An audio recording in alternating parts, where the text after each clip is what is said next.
William Arlotti pour le Fashion Post avec Armand Adida. Nous sommes sur les marches du palais Brongniart et il est question d'un salon, le Tranoï. Le soleil est en rendez-vous et ça tombe bien puisqu'on annonce le Spring Summer 2016. Armand, j'ai envie de vous demander comment s'annonce cette prochaine saison? Avec certainement du changement par obligation parce que la mode impose ses lois. Et au rendez-vous, il y aura certainement un peu plus de couleurs. Vous avez déjà un petit parfum qui s'éloigne fortement du rouge, des tapis rouges et des tapis noirs. Et les stylistes ont pour obligation de continuer à faire leur travail, qui est celle de proposer des produits, des éléments de mode avec un peu de fantaisie, de la créativité. Et c'est ce que le consommateur attend depuis toujours.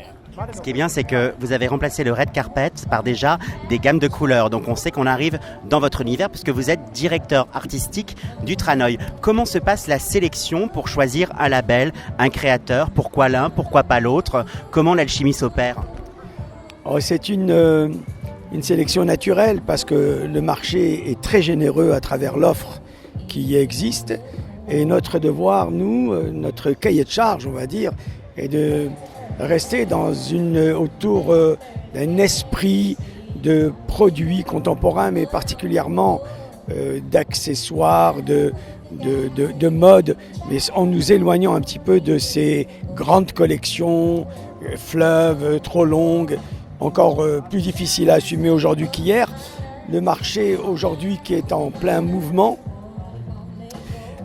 est un marché très intéressant pour nous parce que nous avons une part à y jouer, une carte à y jouer qui est très importante. Alors les jeunes sélectionnés chez nous doivent être en mesure de nous proposer une voyelle, une consonne qui puisse enrichir un petit peu l'offre et surtout se différencier de ce qui se trouve dans le marché en règle générale, un peu trop similaire, un peu trop semblable. C'est intéressant ce que vous me dites parce que quand on regarde les défilés du calendrier officiel, les créateurs réfléchissent en termes de look. On a l'impression qu'on va puiser un perfecto rocker, on va aller chercher un chinos au beatnik. J'ai le sentiment que la mode ne se réinvente plus mais qu'elle copie-colle un peu comme un DJ, elle fait du sampling. Est-ce que il y a une différence dans les créateurs que vous proposez? Vous savez, la mode aujourd'hui, on peut la résumer sur aussi sur une offre qui puisse permettre et proposer au consommateur final d'avoir et d'arborer une allure. L'allure, pour moi, c'est un mot essentiel parce que il n'est pas à la portée de tous de pouvoir assumer un look, de le composer et de l'assumer en même temps. Donc, on s'éloigne un petit peu des dictats et des silhouettes imposées par les institutionnels qui font plus penser à des silhouettes Panini, parce que tout le monde se ressemble et tout le monde a la même silhouette. Mais là, il s'agit de composition personnelle ou coachée éventuellement pour créer une différenciation avec son voisin, son cousin et son ami. Là, à ce moment-là, la mode joue un rôle. Elle joue un rôle parce qu'elle offre la possibilité à ce consommateur, à ce client, de se créer une identité forte. Et l'épanouissement aussi, personnel et même professionnel, peuvent passer par là. Aujourd'hui, le consommateur a envie de devenir un consomme-acteur, même les consommatrices.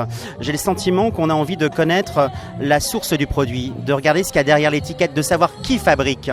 Et on a envie peut-être d'acheter moins, mais mieux. Est-ce que ça, c'est une philosophie qui colle à votre état d'esprit, d'acheter moins, mais mieux? Oui, aujourd'hui, la donne a changé. Il est vrai que le consommateur est devenu un consommateur roi parce que surinformé, il a accès à toutes les données sans avoir à chercher à regarder derrière l'étiquette. Il sait déjà ce qu'il a dans les mains parce qu'il a déjà préchoisi, il s'est déjà documenté.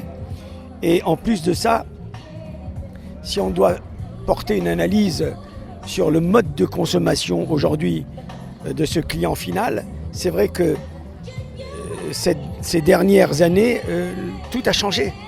Tout a changé par force, parce que les gros faiseurs de mode, ce que j'appelle moi les fossoyeurs de la créativité et les convoyeurs de mode, ces gens-là ont forcé les consommateurs à voir, à réfléchir et à acheter différemment.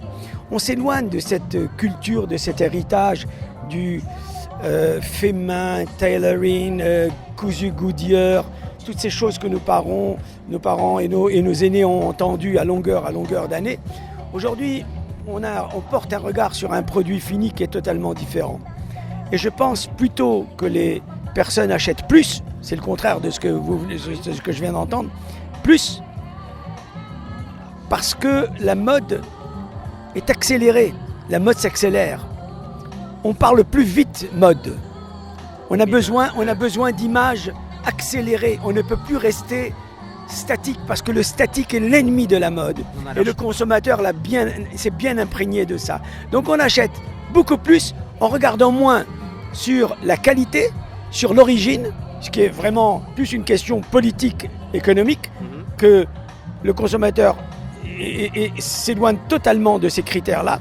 Mais ce qu'il veut, c'est une vestibilité, un produit avec un prix abordable et surtout avoir la possibilité de changer et d'alimenter sa garde-robe et ses désirs et ses réflexes d'achat, de les multiplier. Alors moi j'avais ce sentiment qu'on avait un peu trop ouvert les vannes et par rapport à votre sélection, on est quand même dans des vêtements qui sont bien fabriqués, pensés. Vous jouez en fin de compte, vous êtes un peu comme un surfeur, vous prenez la vague à contre-courant. Moi je suis un élément parmi tant d'autres. Et quand je me permets de porter une pseudo-analyse, je le fais plus en pensant sur le général que sur cette cellule dont on fait partie et qui est quand même très limitée, très réduite. On essaie de parler en général des mouvements de la mode, des influences de la mode. Nous sommes une niche, une toute petite niche dans cette grande famille de la mode. Donc il est très important d'arrêter de se regarder le nombril et de voir ce qui se passe autour, parce que c'est l'école, c'est une école vraiment en permanence qu'on a devant les yeux et les changements se bousculent et il faut être là avec l'espoir et la possibilité de pouvoir anticiper les désirs prochains du consommateur. Oui, la mode, en même temps, la mode, c'est un objet vivant et mutant. Est-ce que vous pouvez me confier quelques coups de cœur qui sont présents au Tranoï ? Juste quelques flashs, quelques coups de cœur. Je sais que vous les aimez tous, mais des créateurs qui ont titillé votre regard. Alors ils sont multiples, bien sûr, heureusement d'ailleurs, mais que ce soit sur le premier élément, un élément très important dans un look, c'est une chaussure. Une chaussure, c'est quelque chose qui peut déterminer une démarche, fausser une démarche, changer une démarche. Mais que ce soit dans la chaussure, il y a des acteurs ici qui sont très importants et qui vraiment revisite la chaussure en proposant des matériaux, des formes et totalement contemporaines. On s'éloigne bien sûr de ces répétitions, de ces grands classiques français qu'on connaît et qu'on ne veut en aucun cas voir à nos pieds. Ça c'est une chose, un élément. Je passe de la tête aux pieds, les chapeaux. Il y a des maîtres chapeliers qui sont en mesure de faire rêver toute cette jeune génération qui travaille ce détail au niveau de l'allure. Parce qu'on ne peut pas fabriquer une allure et sur le point sur le point sur le i qui est le chapeau, avoir quelque chose d'académique, de classique.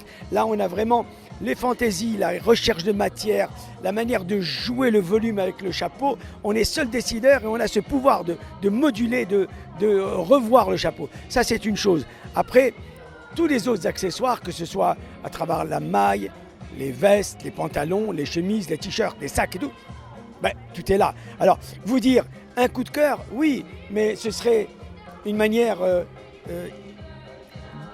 pas agréable d'oublier tout le reste autour. Et le reste autour est aussi important que la chose sur laquelle on va se focaliser et dont on aura à parler.